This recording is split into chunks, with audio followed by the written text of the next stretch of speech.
Good morning. मान लीजिए एक सेट है जिसके बारे में हम चर्चा करने वाले हैं। यार मैथ के ही ट्यूशनी, एसएसटी के क्यों नहीं ट्यूशनी, हमको ये समझ में नहीं आता है। मतलब कि हमारा कि समूचा काट के यह सन, आज पूरा खेत काट दिया सन। पूरा कमेंट में बताइएगा, क्या तेज खेलने वाले बल्लेबाजों का समूचा आप बना सकते हैं या नहीं। गुड मॉर्निंग, कैसे हैं आप लोग? आई होप कि आप लोग ठीक ही होंगे। इंटर का ये मेरा पहला लेक्चर है।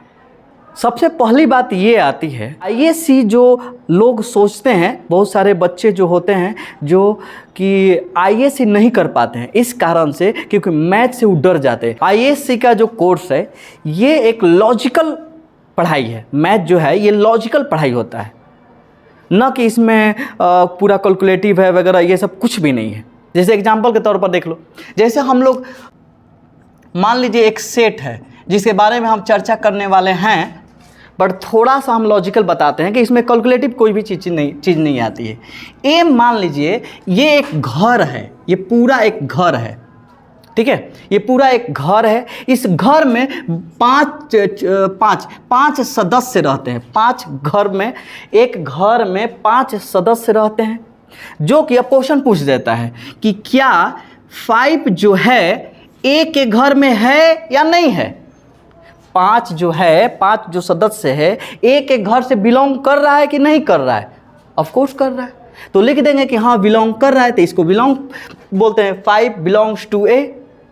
बोलो ये क्या कैलकुलेटिव है? इसको लोग सोचते हैं कि कितना बड़ा आईएससी पढ़ रहे हैं। क्या ये आईएससी के मैथ लग रहा है?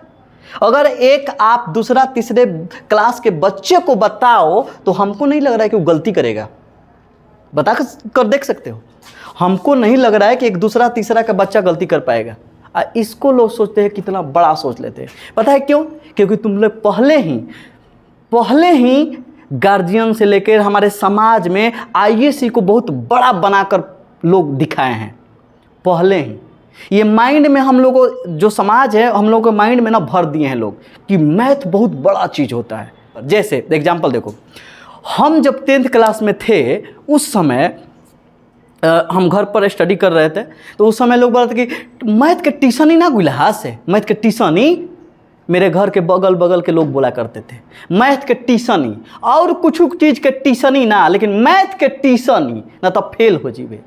यार मैथ के ही ट्यूशन ही, एसएसटी के क्यों नहीं ट्यूशन ही, हमको ये समझ में नहीं आता है। मतलब कि हमारे समाज ने मेरे अंदर, हम लोगों के अंदर भर दिया है कि मैथ ना बहुत बड़ा ये होता है, मतलब बहुत बड़ा सब्जेक्ट होता है, ये किसी को आता नहीं है, ऐसा फील करवा दिया गया है कि ये समझ में किसी को नहीं आता। अगर पहले ही किसी के माइंड में ये भर दो कि ये तुम्हें नहीं आएगा, तो वो 2 आदमी को आता है कि या तो उसके पास एकदम जुनून हो कि हम ही तब कर सकते हैं, एक ये, और दूसरा अगर गरीब हो तो उसको पढ़ना ही पड़ेगा, तभी अपना गरीबी हटा सकता है वो।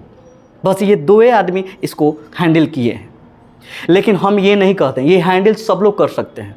बस माइंड से ये हटाना होगा कि मैथ बहुत बड़ा सब्जेक्ट होता है और बहुत भारी सब्जेक्ट, भारी। लोग इसको भारी भारी कह के भारी बना दिए हैं। चलिए हम लोग सबसे पहले 11th क्लास का जो है फर्स्ट चैप्टर, जिसका नाम है आपका समुच्चय, जिसको हम लोग इंग्लिश में सेट कहते हैं, ठीक है। सबसे पहले आते हैं कि इस समुच्चय की खोज कहाँ से स्टार्ट हुई थी। सबसे पहले आते हैं कि कहाँ से ही स्टार्ट हुआ। तो सबसे पहले आप लोगों को पता होगा, हम 8th और 9th क्लास से ही पढ़ाते आ रहे हैं। जो लोग भी 9th 10th से पढ़ रहे हैं उन लोगों को समझाते आ रहे हैं कि हमारे जो ज्यामिति का जो भी फैक्ट है हम लोगों के पास, थ्योरम जो भी है, ये एक प्रकार से हमारे सिंधु सभ्यता के समय में ही हमारे देश से लेकर रूस वाले गए, रूस वाले के बाद जर्मन लेकर गए, और जर्मन वाले उसमें बहुत सारा अपना देने के बाद उनका ही नाम अपना चलने लगा। तो कोई भी काम जब आता है तो जर्मन के नाम से ही स्टार्ट होता है। गणित में सबसे ज़्यादा जर्मन के ही भागीदारी हैं, गणितज्ञ लोग, जो कि यहाँ भी समुच्चय सबसे पहले खोज हुआ जर्मन में। जर्मन में एक थे जॉर्ज कैंटोर।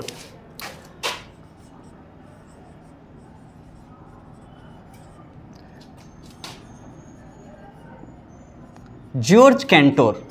ये जो जॉर्ज कैंटोर थे, ये एक बार की बात है, ये ट्राइगोनोमेट्री फंक्शन की कोई स्टडी या पढ़ रहे होंगे, कोई क्वेश्चन सोल्व कर रहे होंगे, मतलब उसी के विषय में स्टडी अपना कर रहे थे। जब ट्राइगोनोमेट्री फंक्शन वगैरह का स्टडी कर रहे थे या पढ़ रहे थे, ये जो भी हो,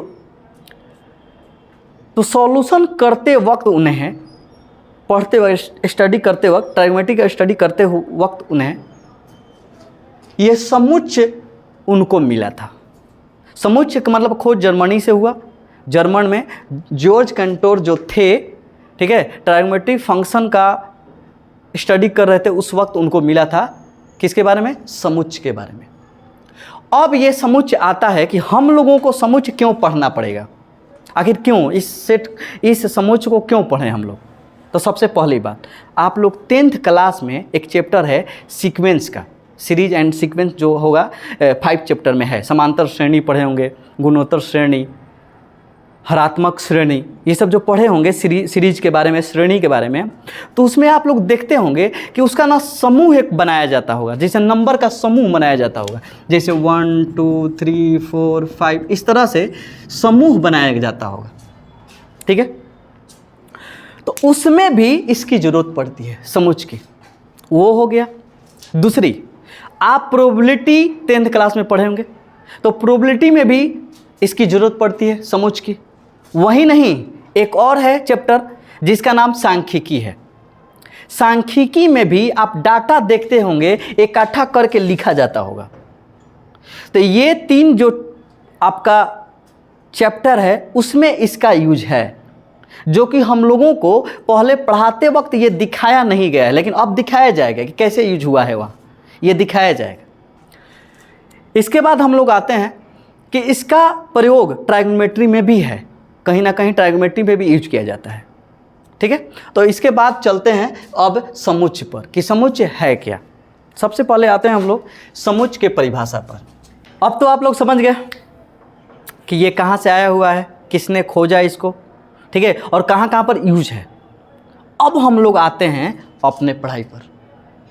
सबसे पहले हम लोग तो देहात से बिलोंग करते हैं, आई सब देहात में ही यूज किया गया है। जैसे समुच्चय जो है कोई नया शब्द नहीं है, ये नया वर्ड नहीं है हम लोग के लिए। बचपन में या गांव देहात में अभी भी बड़ बुजुर्ग जो लोग होते हैं बात करते हैं। जैसे अगर मान लो आज काटे जाए के बाद, खेता पर काटे, समझ रहे हो सब। लड़की लोग थोड़ा सा पूरा एटीट्यूड दिखाती हैं, लोग भले जाती होगी सब, लेकिन वो दिखाती है कि हम लोग काटते नहीं हैं। कोई बात नहीं, हम लोग काटते हैं भाई। तो काटने जब जाएंगे तो घर में आज समूचा काट दी है, समुच्चय जो है हम लोग घर पर यूज किया गया है, समूचा, कि समूचा काट के यह सन, आज पूरा खेत काट दिया सन, पूरा खेत माने समूचा काट दिया सन, तो समूचा। तो समूचा मतलब समझ रहे हैं आप लोग, ये इसको यूज है हम लोगों के यहाँ, बट जानते नहीं हैं। समुच्चय के मतलब समूचा, और समूचा के मतलब समूह, समूचा के मतलब समूह। अब यहाँ ध्यान देना है, समूह पर एक चीज़ हमेशा ध्यान रखना पड़ेगा कि देखो, समूह जब भी बनाया जाएगा तो ये नहीं कि वही में गायो बिया, भैंसो बिया, पूरा बैलो बा, वैसा समूह नहीं होना चाहिए। समूह का मतलब ये होना चाहिए कि कोई एक ही जैसा चीज़ होना चाहिए, वो कोई भी चीज़ हो, बस एक ही जैसा चीज़ होना चाहिए, कैटेगरी एक ही होना चाहिए। और दूसरी बात इसमें ध्यान रखना है, समुच्चय में कैटेगरी एक ही होना चाहिए, और दूसरा कि वो सुपरिभाषित होना चाहिए, परिभाषित होना चाहिए। जैसे अगर हम एग्जाम बोल दें एक, कि आप अपने क्लास का, अपना 11th क्लास का एक समूह बनाएं बच्चों का, तो ये बन सकता है, ये परिभाषित है कि हम अपने क्लास का, केवल अपने क्लास का भाई कहा गया है, तो अपने क्लास में जितने भी बच्चे हैं उनका समूह बना लेंगे, इकट्ठा लिख सकते हैं। बट यदि हम ये कहें कि हमारे देश के, पूरे हमारे देश के सबसे तेज विद्यार्थी का समुच्चय बनाए, तो तुम बताओ क्या ये सुपरिभाषित है? क्या ऐसा हम लोग कर सकते हैं कि पूरा तेज विद्यार्थी का समुच्चय बना सकते हैं? नहीं बना सकते हैं। अगर ऐसा कहा जाए या कहा जाए कि हमारे भारत देश का जितना भी बढ़िया बल्लेबाज हैं उनको नाम इकट्ठा किया जाए, उनका समुच्चय बनाया जाए, तो क्या बना सकते हैं? जरूरी नहीं है। तुम लोग सोच रहे हो कि हाँ बना सकते हैं, विराट कोहली है ना, धोनी है ना, सचिन है ना, जरूरी नहीं है। क्यों जरूरी नहीं है? हो सकता है कि कोई जो बॉलिंग करवा रहा हो, अब फील्ड पर आउट सब लोग उतर गया, वो आया पूरा दुम कर छक्का चौका मस्त एकदम, इंडिया टीम को जितवा दिया, तो गया। तुम्हारा जो समुच्चय का संग्रह किया था गया, उसमें उसको तो लिखोगे नहीं। अब क्या कहोगे? ना गलती हो गया सर आपसे, उसको भी लिख लेते हैं, उसको भी लिख लेते हैं। मतलब सुपरिभाषित, एक परिभाषित होना चाहिए कि हाँ ये एकदम कंफर्म होगा ही होगा। जैसे हम 7 नंबर के अगर जूता पहन रहे हैं तो हेहू में 7 नंबर अटेगा, ये कंफर्म है।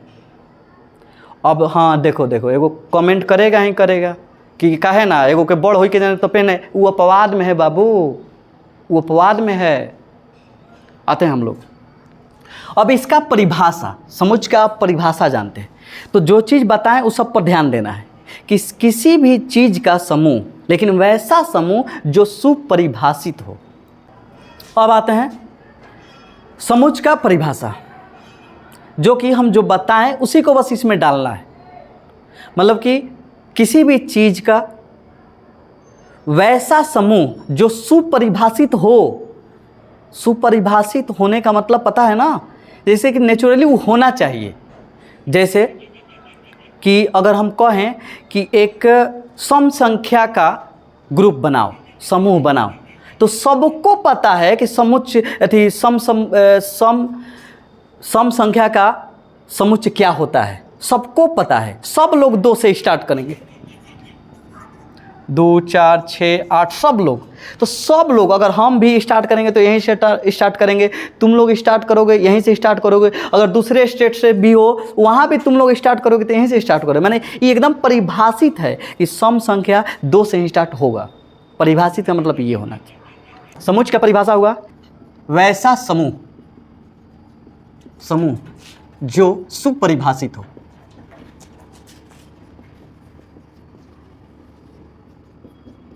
सुपरिभाषित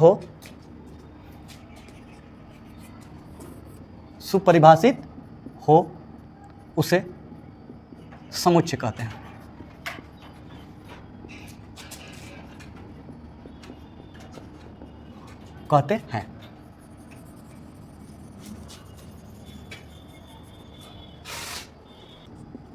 जैसे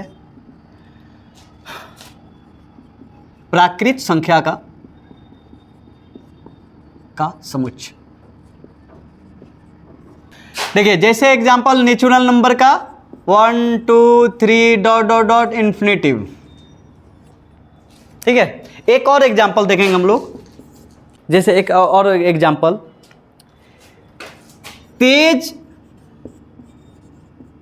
खेलने वाले बल्लेबाजों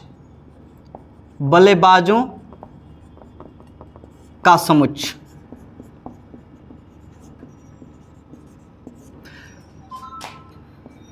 बल्लेबाजों का समुच्चय। अब ये आप लोग कमेंट में बताइएगा, क्या तेज खेलने वाले बल्लेबाजों का समुच्चय आप बना सकते हैं या नहीं? आप कमेंट में बताइएगा और कमेंट में लिख कर डालिएगा। इसके बाद नेक्स्ट क्लास आगे हम लोग देखेंगे। बाय।